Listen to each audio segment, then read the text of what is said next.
chop it up, break it down, and give you our best reflection on what we think, what happened, and I guess what's important. Yes, I am Brandon Pham.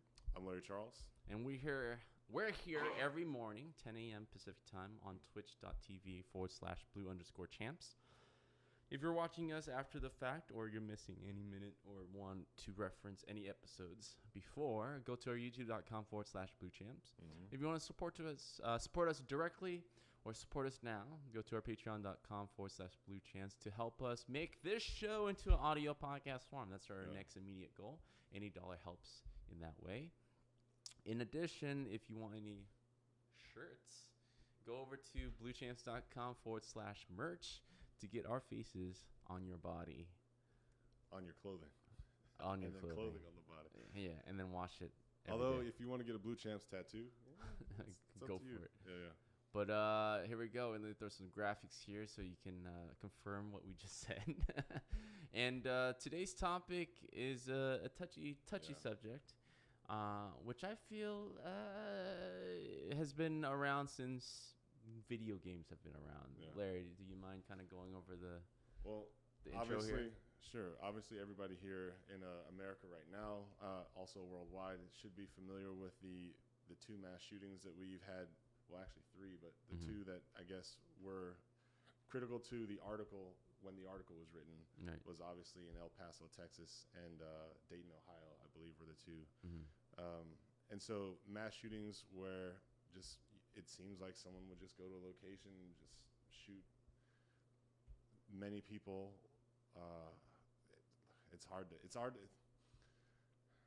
I'll get to my thoughts on it later, but what I'll say is, so we had an active shooter at two separate situations, Dayton, Ohio, El Paso, Texas, who had gone to a location and just kind of, no volume? I'm getting some feedback saying our mic is pretty low. Is our mic okay now, guys? Hello. Matt? I can raise it. No, don't raise it. 75% is correct. Yeah. I'm seeing the feedback just fine. Just let us know on Twitch. Well, you could probably just raise that bar a little bit then. Well, this is our normal volume. All right. Turn your volume up.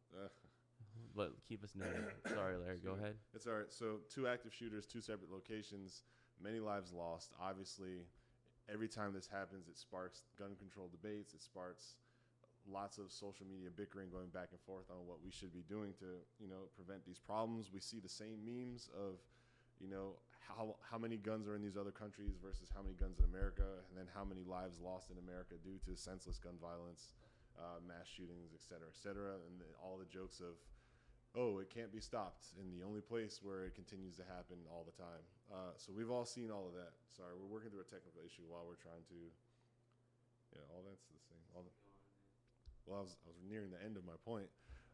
So the issue that we're seeing right now is once again, we have people who are, I guess, in charge of governing our country, turning the blind eye or placing the blame and not taking any sort of action. We get the same rehearsed and rewashed kind of rhetoric from our domestic leaders who attribute the loss of lives and the senseless acts of violence to mental illness, to video games being too ultra violent and too available, and social media apparently is now thrown in the ring as well. But we never actually look at, even if that's the case, right? What can we do about the guns themselves? Because those seem to be the things that people keep using to senselessly kill all these guys. I've seen every piece of evidence. Oh, you can kill someone with a rock. You ever tried to kill 40 people with a rock in 2 minutes? Yeah, I always try to, when there's an argument that is polarizing, I always try to look at both sides. Yeah. I really do think there is a possibility of limiting certain guns, right? But I also understand that side of where this is more of a mental health issue, more so than a gun issue. Because there's, for every one terrorist, right, there's thousands and even millions of gun owners that know how to handle it correctly. Sure, I agree. And even myself, not growing up around guns, there is trepidation to hold on. And of course, with my type of experience, I would lean on the other side of the fence more, where I'm like, well, why do you need guns? But I personally feel like that's mostly because I'm not familiarized with it too much, and I need to, right, get into that more to understand and appreciate our basic human rights of owning one of these fire weapons. Yeah, I actually, across the board in general, I can say this. Like, I'm familiar with gun culture, gun life, and the thrill of being able to shoot automatic weapons, long-range rifles, pistols. Like, I actually enjoy doing that. It's something that I've enjoyed. It's something that I love. And I can see why somebody else would have that same enjoyment, especially if you actually are trained, you've gone to safety classes, or you go to the range, or you use your weapons properly, you lock them up, you keep the safeties. Like, I know there are responsible gun owners out there. So, like, I don't have any beefs or qualms with anybody who is, safe, responsible, and enjoying something that they love, right? Like, I'm not going to stop you. If you like shooting guns and you go somewhere to do it safe and it's under control and it's regulated, who am I to care? You're doing everything that we want right. Mm-hmm. The issue that I guess that we're seeing right now is that, like, but there are people out there who are doing it wrong. Mm-hmm.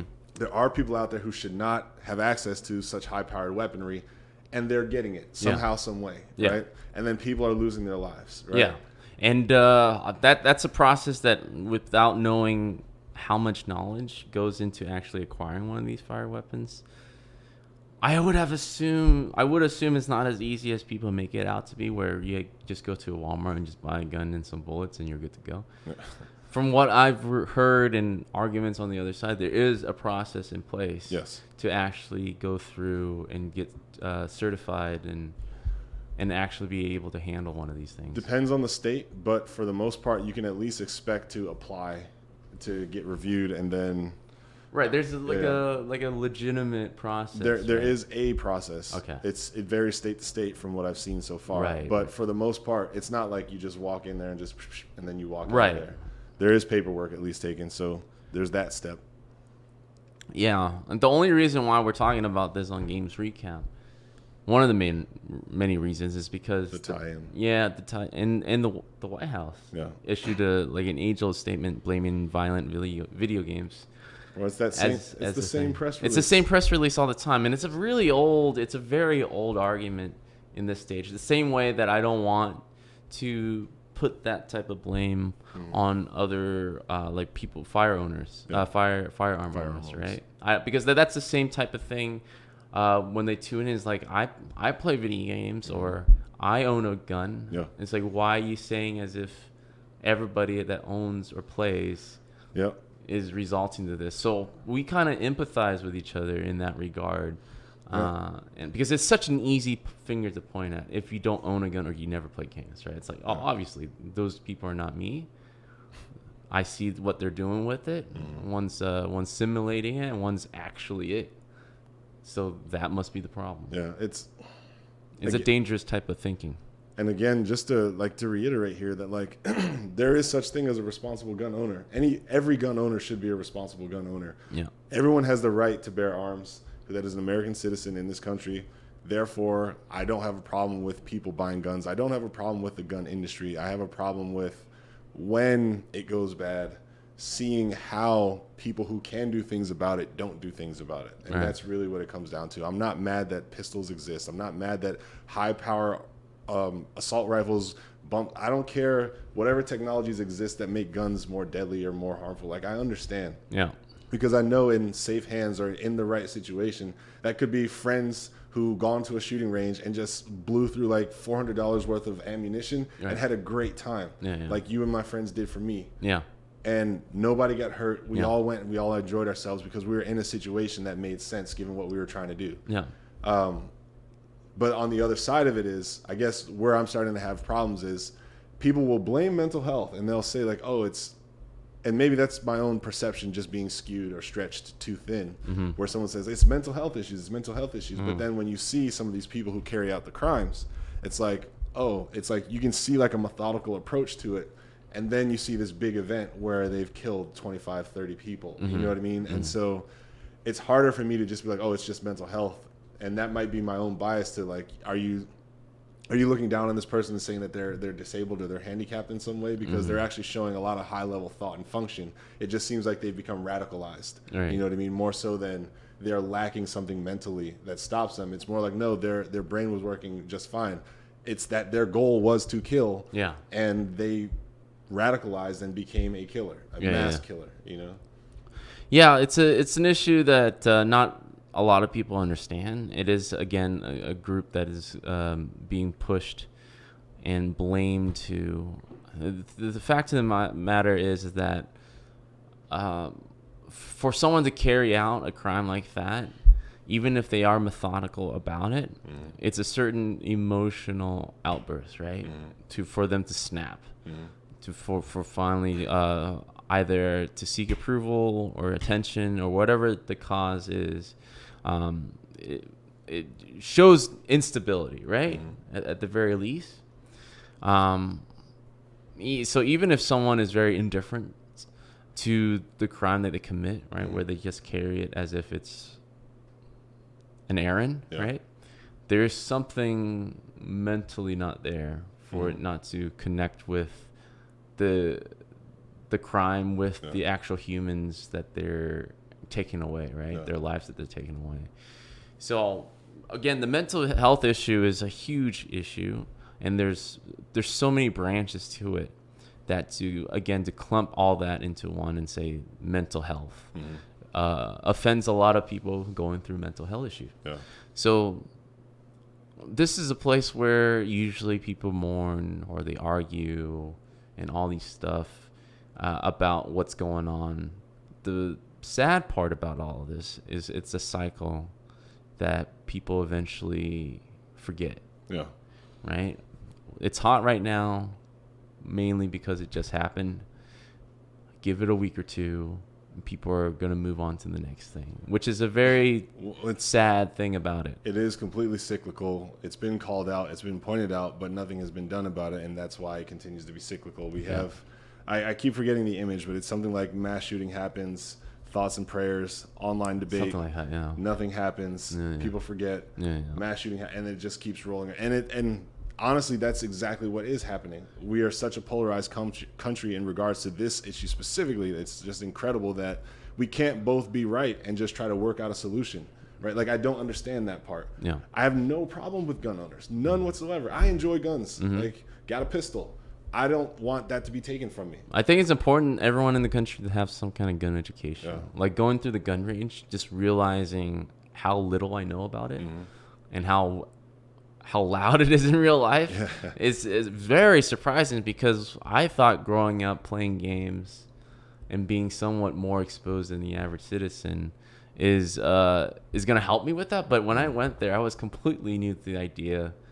And to me, it is even more dangerous not to understand the basics of handling a gun or understanding, I don't know, to differentiate what types are there, right? Even through sound, I think that'd be very beneficial. It's like, Larry, that's an automatic. We need to get out of here. They have about 1,000 rounds. I'm running. It's not even a joke. That's like it is a scary condition, but it's like once you're next to those things, man, it is scary loud. Like it frightens me just to listen to them. When we go back to that memory of shooting automatic rifles in Vegas, I think I shot like an AK-47, because it's a common gun in the game industry. I think it was like a Call of Duty package, whatever, where I got to shoot like AK, like a pistol, and like just whatever. It doesn't matter. But when I had that AK and I was just letting it fly, the sound and the force, because I'd never felt it before. This is my first time shooting an AK-47. I was like, man, anybody in front of me right now is mincemeat, Swiss cheese. Frightening, dude. It's like, I don't even have to be accurate. I don't even have to be good. I can miss and still mess them up. Yeah. It was an experience. Yeah. The dehumanization is, I think, the main cause of these type of mass shootings. And I feel like with the online presence of everybody being more and more present, that it's going to be a lot easier for people to commit crimes like this, because they don't associate you as a person, right, or anything less than. And it could be a combination of information being more readily available, so we hear more things like this. I do feel like it's happening more, but it also lends to how us as a society have been just, I don't know, feeding into this beast of the internet, right? And all this anonymous commentary and all this stuff, and people are easily getting disconnected from society, that it can cause people to snap more, and people to just show up and just carry it out, right? Because you don't see a reaction anymore as much in person. Like, I said something awful, you felt it. I can see that you feel it. Everyone's feeling bad. We're missing that whole last component when it comes to human interaction. And when people carry out these things, I feel like it's more like a cry of attention. I mean, not to sympathize with the killers.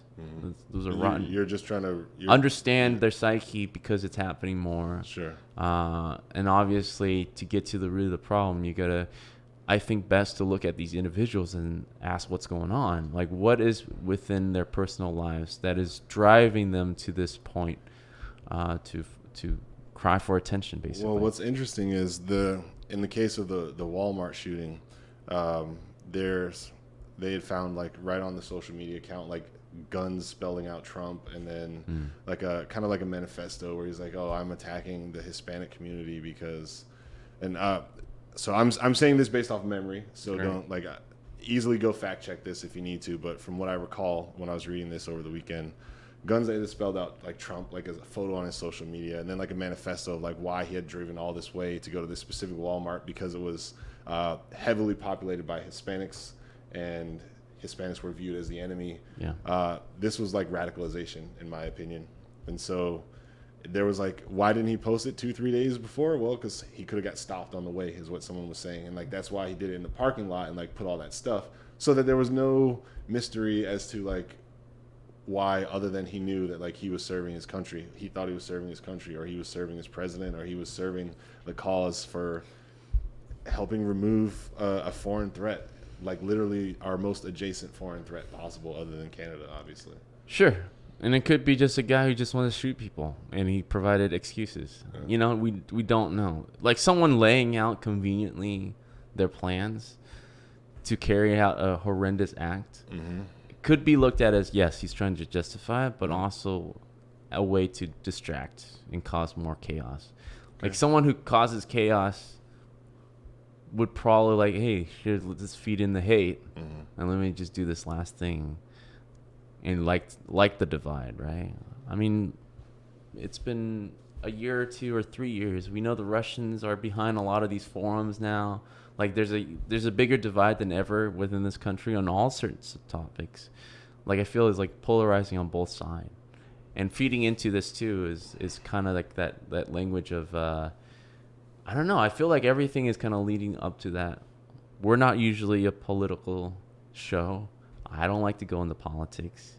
I think it's always best to look at these individuals as individuals, and it's like, what's going on with you? Like, what led up, how isolated were you? How much in solace or solitude were you before you carry this act? What are the steps that you've taken? Sure, personal attributions could be well, let me whatever. ask you this. So you saying like it could be just he was interested in raising chaos. But you're offering that as food for thought. Would that opinion change if you knew that there was like a long history of like complete outward expression of hate or derogative thought towards specific communities or genders? Like, of there course. Was a history. If there's a history, then you can trace it to this and that. Okay. But I don't agree. I'm just asking. Yeah, I don't agree this stance against just blaming it on the president, the Trump. Like, I'm not a Trump supporter or anything, but it just seems like a cop out a lot of the times when we look at these perpetrators, right? And if anything, I try to look at the very beginning before the divide of people, right? We all don't want this shooting to happen, all right? What are the commonalities from both sides that we can do to help? Because the finger pointing thing never helps. Like, now they're blaming game developers or gamers. our industry, and or pointing at the gun control, the people with the guns. Yeah. So you want to piss those guys off, but they're like, that's why there is never an agreement, because before assessing the issues, we're constantly pointing at a group as the cause of the problem, and it's just ignorance being thrown around, and it doesn't solve anything. People are just, like you said, we gossip on Facebook, and then we move on. The beneficiaries don't want anything to be solved because they have essentially everything that they want. They have a free market for being able to sell firearms. Yeah. They have a whole domestic audience that is, I mean, sure, polarized, but enough customers here that want to buy so many firearms that we like far outmass other countries per capita for who owns firearms. Yeah. We have the most gun violence in our country, which means two things. You killed somebody with a gun or someone killed you with a gun. Either way, if I'm the one that sold the gun, that was a sale. Yeah. We have a healthy gun culture in this country. It's written into our Constitution, the right to bear arms. Yeah. Yeah. Like, so from the lawmaker standpoint, right? They also, I know for sure, are often in cahoots with, high ranking or very well paid gun companies, organizations that give campaign benefits, give campaign contributions, or just even work out stuff under the table that we don't even know about. There's a lot of seeds that connect there, which they probably don't want to stop because it's beneficial to everyone involved there. And they're not going to stop it. The general public alone, people who have guns, right, aren't going to want to give it up. Yeah. I mean, why would they? Well, here's a very interesting thought, actually, from Eki Tubby. Trump has a powerful social presence, though, and a lot of responsibility should come with that. I feel like Trump incites violence. Well, if Trump straight up says, go and attack so-and-so, right? That is something that is very dangerous. Of course, anybody who is a celebrity or in power that incite violence is against the law, right? You can't do that. You can't invoke he especially violence. I think some of the stuff that I've heard him say has tiptoed around it, but even that's strong enough because these aren't kindergartners that he's talking to. Yeah. Right. As much as I may want to joke. Right. He's not talking to kindergartners. Right. They're talking to full-grown even adults. Innuendo, people can read between the lines. Right. So. But that's a dangerous line, right? That's what I mean. Like, it's a very dangerous line because then it can flip to any other political sides, right? It's like, hey, this person through innuendo told me to do this. Yeah.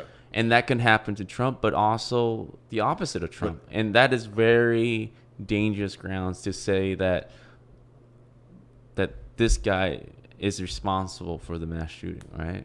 We don't want that on. Are you saying it's dangerous to say that Trump is responsible for the mass shooting? It's dangerous to say that without actual people saying it, right? Because people can take interpretations in every which way that makes sense to their agenda, right? Oh, yeah. Which is, again, I'm always in the middle because when it comes to polarizing opinions, like going to the root of things and seeing what the commonalities to fix an issue is way more important than picking sides.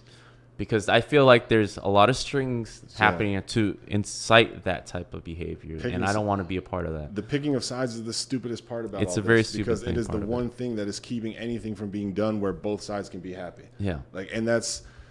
But because of it, it keeps the people who would be responsible for putting together the legislature and actually contributing resources or action items to making these things come through. Right. They have to do no work because we literally can't get to a point where we're like, all right, look, we'll all agree that like we have the right to bear arms. We all need to be responsible. So here's by country what it means to be responsible. Exactly. Here's by country what it means to be a gun owner. Right. And then here's what we're going to do to make sure that only people in that category will get the access. And if you lose the access, could you get it back? Maybe. But here's how. And if you are deemed to not have access to it, it's because of X, Y, and Z, and we can all agree. We need to start chopping down that list and get to a point where if not everyone can sign, we are a democracy. Yeah. Enough people, more than 51% or however we have to make it work, was like, look, this is what our reform is. It's not, if I say I want gun control, I don't mean I want gun elimination. Yeah. I want safety. I want security. Right. I don't want anything other than that. I don't want people to lose their right to enjoy weaponry because I know it can be used responsibly. I've seen it and I've done it myself. I'd be a hypocrite You know what I mean? A great part of the nation uses guns responsibly, obviously. Otherwise, it will be complete chaos. So, yeah, I always stand on that side because it's the same thing. I just always advise people when we talk about when these issues happen to look at the issues alone, right? Who is this person? What's happening? Why did they lead up to this point in their life where they feel like this was the best action to take, right? Can we avoid this? What I'm afraid of is what I'm seeing is a lot of people using this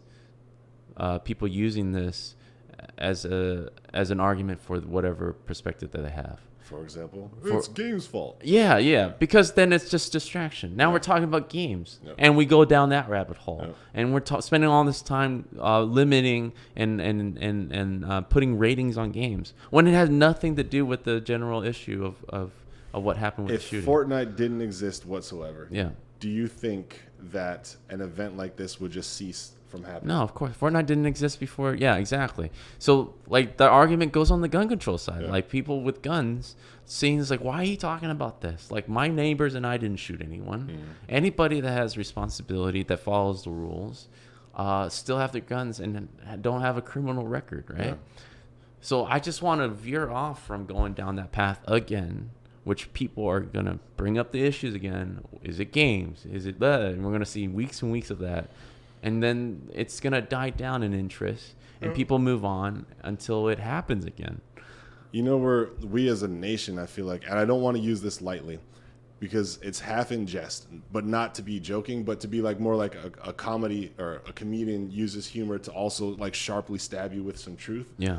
We've become really desensitized to ultra-violent mass shootings. Yes. In a sense where like there was an anchor. This is another one of those I'm going off of memory because I was reading all this weekend, so I admittedly say that first. But there was either an anchor or a report or somewhere they were like, oh, they had mixed up which mass shooting it was, right? Like they made a mistake. Eesh. Or like Trump saying Toledo, no, right? Yeah. Not knowing El Paso, Texas, Ohio, right? Like, oh my God. Yeah, that's a bad. Like there's bad look. Again, you can make a mistake. You can make an accident. It could be a flub of the mouth. Like, I understand, but I'm just trying to illustrate a point that like it has gotten so bad so often that like I've seen comments where people are like, a big mass shooting happens, and then immediately that becomes agenda weaponized. Yeah. Where I've seen like a lot of black people will be like, oh, look, here's one black person who got beat the fuck up, or here's another black person who got murdered for traffic stop, selling cigarettes, selling water, being in a park, being at Walmart with a gun that they had at Walmart that he was just carrying to a cash register or whatever, versus someone going to Walmart actually killing a bunch of people and being walked out unscathed. Like I've already seen those types of comparisons. Everyone has like immediately weaponized this tragedy, whereas I'm like, holy fuck, guys, 20 fucking people. Yeah, just died. Yeah. I'm not even over that part yet. Yeah. You know what I mean? That's insane. Like to see it immediately become ammunition again. Yeah. That part hurts a little bit. Yeah, I'm not gonna lie, that hurts a little bit. Yeah, I mean, we're supposed to be in this together, right? And everybody wants the same thing. They don't want this to happen. Yeah. So let's start from there, right? Before you do any finger pointing, let's do some research. Yeah. And the dangerous part is they keep clumping these together as you see. Again, it happens. Let's look at the individual, look at the situation, and see what's going on. How did he obtain his firearms? Some of these guys sometimes obtain it legally, right? Yeah. All right, what are the problems?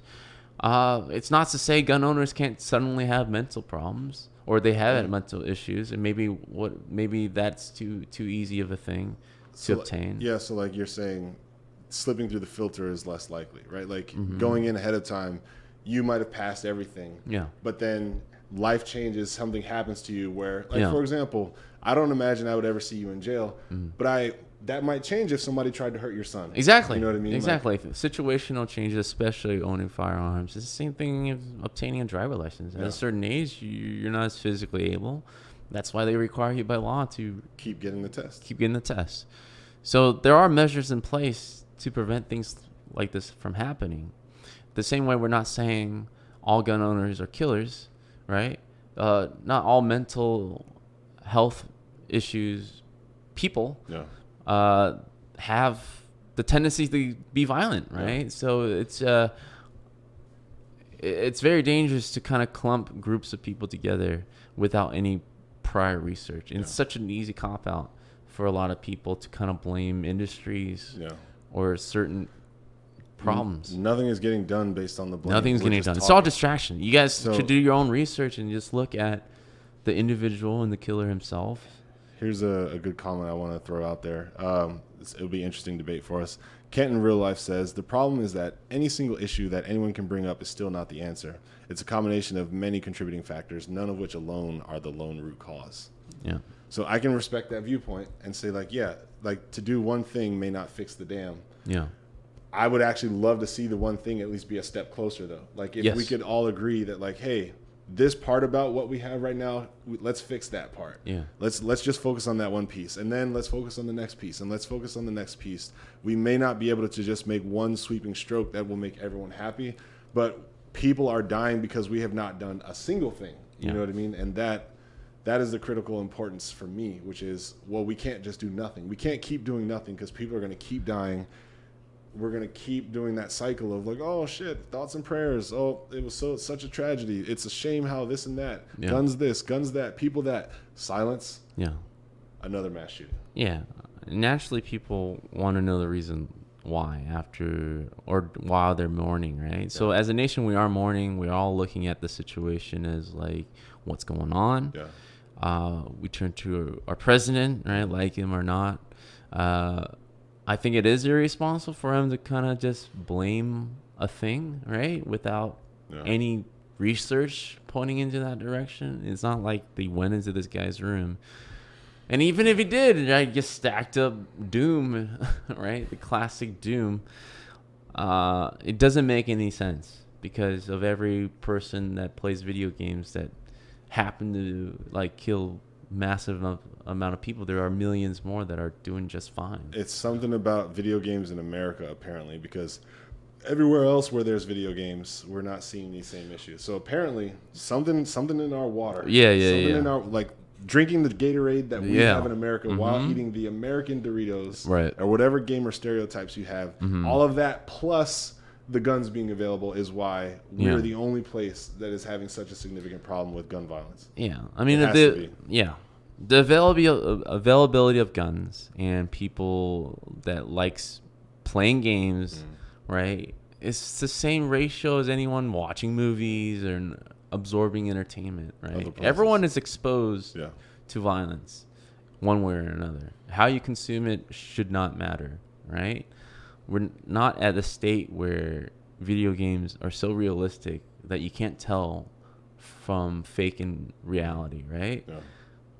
Until VR and Matrix becomes a thing, that is not a viable argument, right? Because even then, the data does not show that there's a direct correlation between video games and violent acts. I've worked with a ton of video game developers who have all made ultra-violent games, or let's just say games that involve guns, shooting people, killing people. Obviously, I worked a little bit on Fortnite. Call of Duty we worked on. You worked on BioShock. Lost Planet 3 we worked on together. I've worked on even my own shooters and just little projects based in shooters. Every single person in that whole group of people that we've all worked with who like literally for 8 hours a day have to be working on this ultra violence and then some. Yeah. Not one that I can think of has gone off and committed such a heinous act. Of course not, right? And I would even go out to say that playing games and violent video, the first-person shooter is my thing. When we went to the gun range, that was my first real exposure. And I was scared shitless.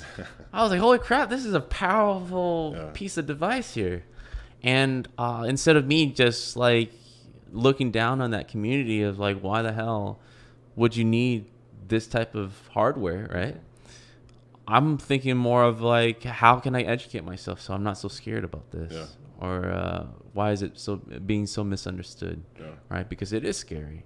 And a lot of that is just because I'm not exposed to it as much. And so I imagine the gun community, growing up around firearms, it's just an everyday part of life. It's part of their Swiss Army keychain, right? It's just a thing that they have and they use and they practice. It doesn't make everyone a cold-hearted killer, right? Yeah. So I think with the issues that are happening right now in such a polarizing country, it's either yes or no, which is insane. Like, everybody should look at this and work towards the solution that everybody wants without clumping all these issues onto a certain group, right? Yeah. Because as soon as that happens, it's just going back to weaponizing and pushing your own agenda. It totally ignores all the victims, yep. and totally ignores, I wouldn't even say, the killer, right? Like, within days, people are blaming things, and I don't even know who this person is that actually committed the crime. Like, why exactly is the problem that's driving people like him to do this type of thing? And it could be very situational, right? Yeah. It sucks. It really does suck. I didn't know that it was back to back.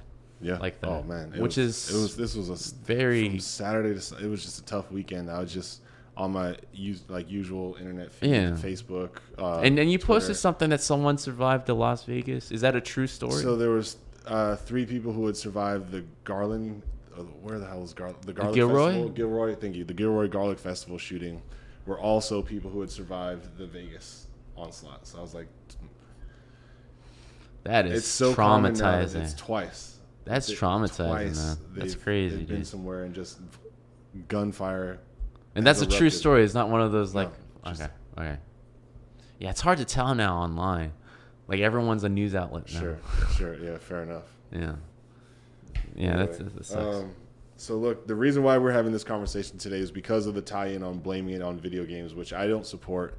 I think that I see people using video games responsibly, and I see people who are using it irresponsibly, like, the 8-year-old who has a copy of Grand Theft Auto because their parents bought it for him. Yeah. We've done our part. We made the content, and then we also have a ratings board who says 18+. Mm-hmm. We have also made sure that stores won't sell it to the 8-year-old. Yeah. So the game industry actually does what it can to make sure that the people who should be enjoying content are able to, and the people who should not. Well, it gotten so bad at one point. You remember that the ESRB was being examined if their ratings were correct or not. Remember, they tried to rip off because some kid bought the 18+.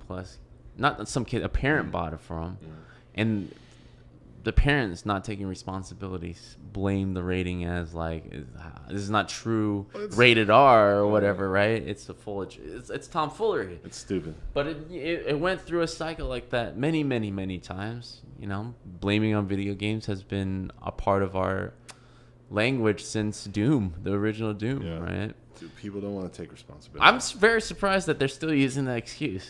It's like, it's a phenomenon now. Like, Fortnite had ushered in a new generation of shooters. People are exposed to it some way or another. They can look at it and be able to tell with their children if it's having a negative effect. So the same way that the Trump administration kind of had a knee-jerk reaction saying that, you're blaming me? No, it's not me. It's video games. Shifting blame is kind of immature in my opinion. And you expect a little bit more class before blaming such a huge industry of people. And again, it creates that distrust, right? More research should be done about this, if not already, to dive into the psyche of a person that pulls the trigger, right? Yeah. Whatever that is, we need better answers, right? To actually prevent that from happening. Telling people not to play games and not own guns is not going to prevent that from happening ever. I mean, there are countries that shows it. If we play the excuse game all day, if we ever get to the point where we've done all the law changes and legislation, and sure, let's attack all the excuses, more and more people are still going to die, and then eventually we'll run out of excuses. So then what? Yeah. We're just waiting for the next thing to happen. It was the air. Yeah. The air did it. Yeah. I don't know. I'm sorry. That's a crummy observation. But anyway, guys, I think that's about it for this episode. Yeah, for this episode, thank you so much, guys, for tuning in. We are going to continuously discuss. Thank you for everyone that is tuning in live. Of course, bring your comments into the comment section when we upload this on YouTube later. Please stay tuned as we are going to start Invisible Walls real soon. And that's going to happen within 5 to 10 minutes. Shout out everyone on Twitch. Thanks again for riding with us. Be safe out there, all of you. Be responsible. Make good decisions.